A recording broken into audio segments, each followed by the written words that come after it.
You're about to see 13 different chefs from 13 different countries make sandwiches.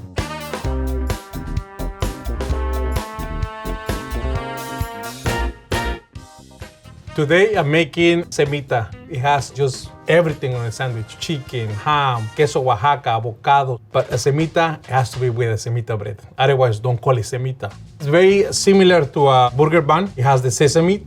And I'm going to remove the inside of the bread because we're going to stuff that, toast it with a little bit of butter. Toasting the bread, it will make it a little softer and crispy at the same time, so it'll be easy to eat. And this is how your bread should look like. One thing about semitas is that it has to be big. When you do the avocado, you put it, so every single bite has the same love of avocado. And now, the chicken milanesa. We pound the chicken breast, flour, egg whites, and panko. Then we fry it, and then we put it in a semita. I want the ingredients to come out of the sandwich. And then we're gonna do quesillo, queso Oaxaca. It needs to be pulled the moment of. If you pre-pull this, put it in the fridge, and then it'll be hard. So that's why it needs to be pulled almost a la minute. A little salty, very creamy, very delicious. Now I'm gonna do the salchicha, the seared beef hot dogs. He elevates this into this sandwich. Chipotles. Chipotles are smoked jalapenos. They are a little sweet because they're in adobo. So it has garlic, it has onions. How spicy do you like my semita? Very spicy. That's why I put pico jalapenos. And then of course onions. I love red, they're a little more sharp. Tomatoes. Papalo.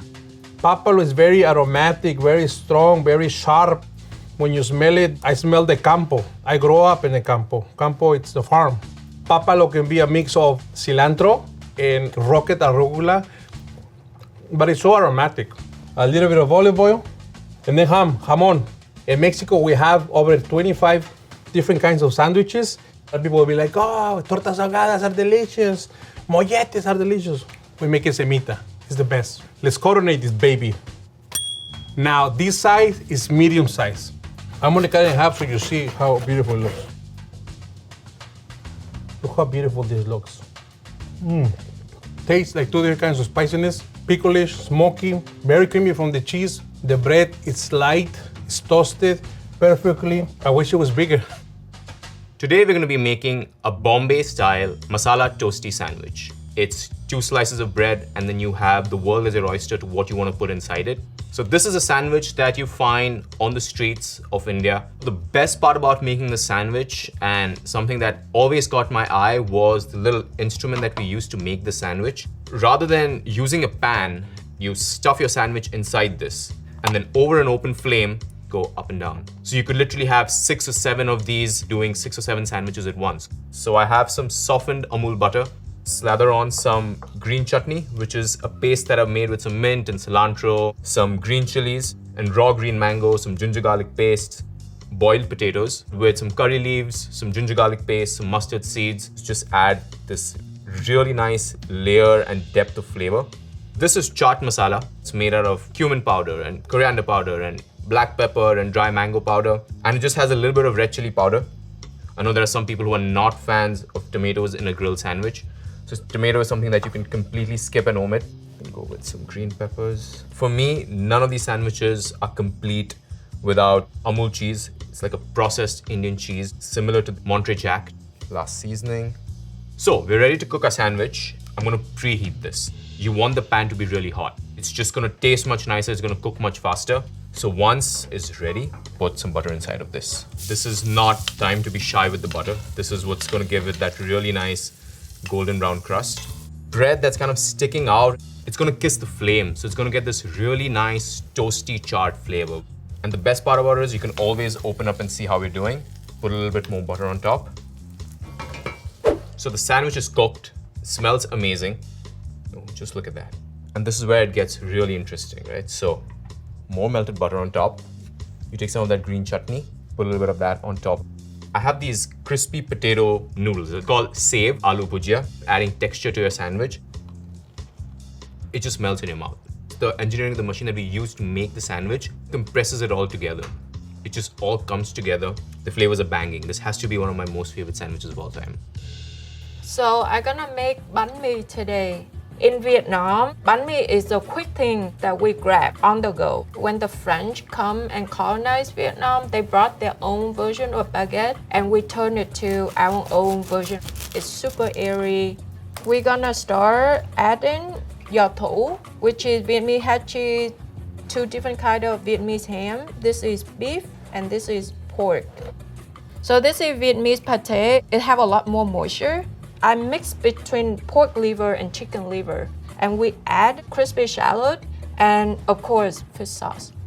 Cucumber to add crunch, daikon and carrot pickle, and my favorite things, Vietnamese herbs. Cilantro, scallion, basil, Vietnamese mint. The flavor not too strong like regular mint. We're gonna finish with pork floss. This is Central Vietnam version of hot sauce. It's not too spicy and it's go perfectly with the bánh mì. It bursting with flavor. It's so comforting. It's something really quick for you to just grab and go. This is very high quality bánh mì. So today we are making a chicken suya sandwich. Suya is everyone's favorite street snack. The suya spice is a very key component to our culture, like very, very, very key. The villagers, this is how they used to marinate their meat and keep it well seasoned. I homemade this suya spice. It is a mix of kuli kuli, which is just a roasted peanut, ginger powder, garlic powder, paprika to give it that smoky flavor. So now we're gonna make our slaw. This is white cabbage, purple cabbage, carrots. Grab a little bit of mayo, ketchup, a little bit of sriracha. I made this from scratch, so it's habanero, garlic, and that's it. Nigerian food is actually very spicy. My aunt used to add a scotch bonnet and onion to her cereal. Don't ask me, I don't know. So we're ready to assemble our sandwich, y'all. So agege bread is the most important staple that any Nigerian African can have in their home. It's nice and fluffy, dense, very buttery and milky. So here we have our toasted agege bread with just a little bit of butter on both sides. Chicken breast marinated with Greek yogurt, suya spice, and we grill it on the stovetop. The slaw, tomato, some purple onion with another piece of chicken suya. And I know I already seasoned that chicken up with soup, but I'm gonna add a little bit more razzle dazzle. A little bit more slaw. Yeah. You hear that crunch? Ooh. This is so yummy. Wow. The sandwich today, we call it a Bauerntoast. Farmer's sandwich, pork belly, cabbage, cheese, and pickles. We in Austria eat it after a heavy workout in the woods. So if you go to the gym, you definitely deserve a Reuben sandwich from Cafe Katia. So with the sandwich, I always like to have slaw. We have red cabbage, some walnuts toasted. We break it up a little bit. Sliced apples right in there. The dressing is a lingonberry dressing. Like the Americans eat turkey, the cranberries. It's a little bit acidic and will cut right through that heavy pork belly.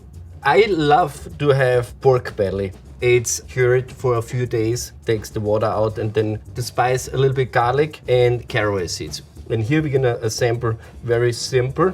We get our rye bread and then just sear it on the grill.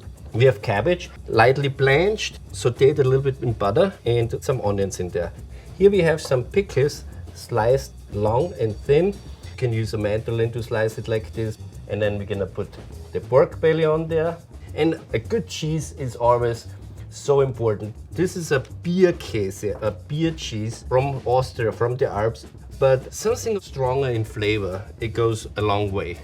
Here we have fully assembled the sandwich and it's ready to bake in the oven. Perfect. There we go. Nice and melted cheese. And we're gonna put this right on top. Press it down a little bit. Split it up here. Nice and crispy. I haven't had one for a long time and it's good. So today we're making bacon shark, quintessential Trinidadian sandwich. It's fried bread, fried shark, and an array of condiments. Shark is just like a fattier snapper. You find it mostly at the beach, especially Maracas Bay. This is kind of like where it was invented or popularized. So this is the bake. This is basically fried dough. It's Some people do it a little more dense. I like it light. So we start with the lettuce at the base. We would put the shark here. We season it with fresh limes, cilantro, garlic, ginger, and you just let it marinate and you deep fry it. Probably the most important is the pineapple. The sweetness balances everything else. Garlic sauce is basically a garlic aioli. You blend it with cilantro, tamarind sauce, sweet, tart, and spicy. Bandania sauce. This is herbaceous, garlicky. Yeah. I did it perfect this time around. Today I'm going to teach you guys how to make Brazilian pão de queijo with pernil. It's Brazilian cheese bread with slow roasted pork. It's from Minas Gerais, where my family is from, and we're very famous and very proud of it. This little bread made from yuca flour, milk, and local cheese. You see how chewy it is? It's because of the yuca flour, and we're gonna fill them with pernil. It's like a slow roasted pork, marinate with orange, lime, herbs. I did this pork shoulder yesterday. You shred it, you heat it up, and this delicious juice. We have like lots of onion, garlic, and everybody fights for it. Pretty simple to assemble. I don't like to cut through because then my meat won't escape when I'm like biting it. Because of the juice, you don't need mayonnaise and all that sauces.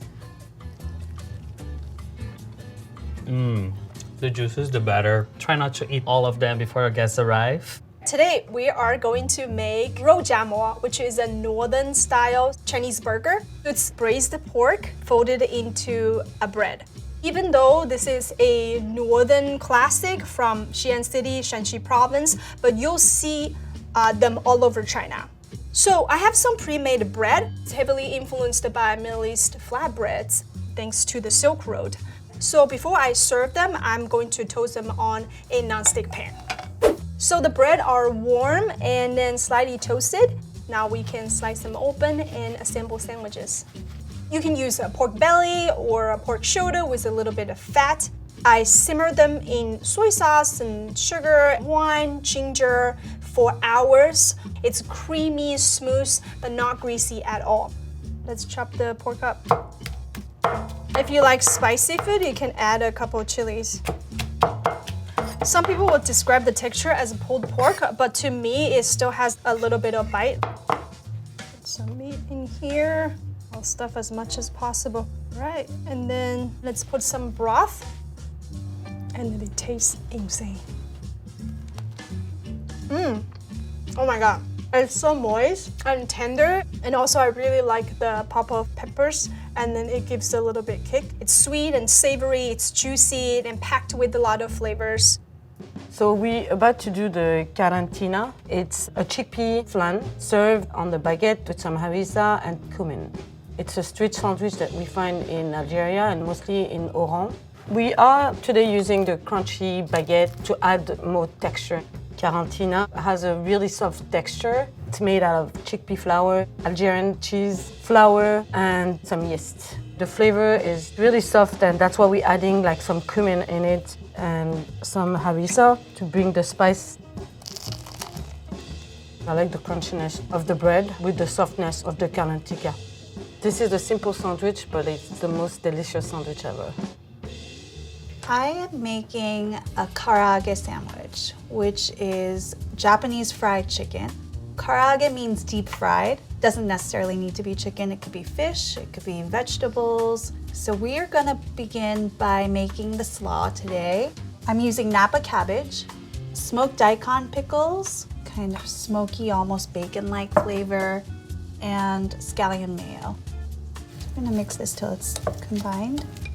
So the slaw is done. We are going to now assemble our sandwich. We are using milk bread, also known as shokupan. We lightly toasted it. Milk bread has milk in the ingredients, and it makes for a fluffy, softer white bread. Put some of this slaw.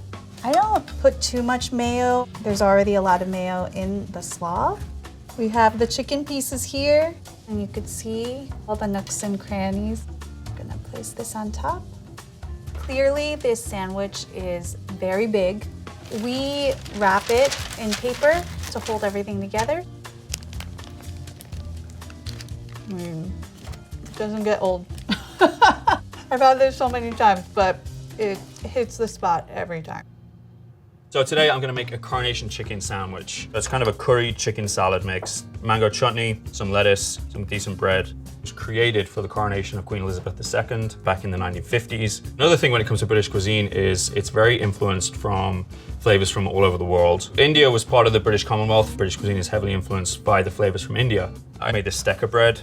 It's a no-knead bread. It's fermented overnight. You don't really need to roll it. You just gotta bake it and it comes out kind of nice like this. So what goes into a carnation chicken salad? You're gonna use leftover roast chicken, mayonnaise with some curry powder, mango chutney. You wanna put some dried fruit in there like cranberries or raisins, chopped cilantro. We're gonna finish it with some of the lettuce. This is the biggest carnation chicken sandwich I've ever made. The bread is great. The chicken and the sweetness, a little bit of spice from the curry powder. It works, man. It's really good. We should see this more in the States. So today I am making sandwich mu yang. Mu means pork and yang is to grill. In Thai culture, we don't actually eat sandwich in the morning, but my grandma just make it in the morning. Then whenever I grab the sandwich and walk into school, I feel like I'm cooler than any kid in school. So it's such a great memory for me. This is my grandma recipe. So you can find similar sandwich in any 7-Eleven. They will use pork frost, but then my grandma think that's a little too boring. For the pork, which is pork shoulder, I already see it on the pan. And this will be really tender. You can see how juicy it is. Now we're gonna start assemble the sandwich. Start with the bread, sriracha mayo, and then we will top it, the second layer. I want the taste of the meat unique and stand out itself, so we put on different layers. Add some green, cucumber, the last layer. Then we're gonna cut up into half and serve it. The sweetness from the mayonnaise, juiciness from the pork, the crunch, is delicious.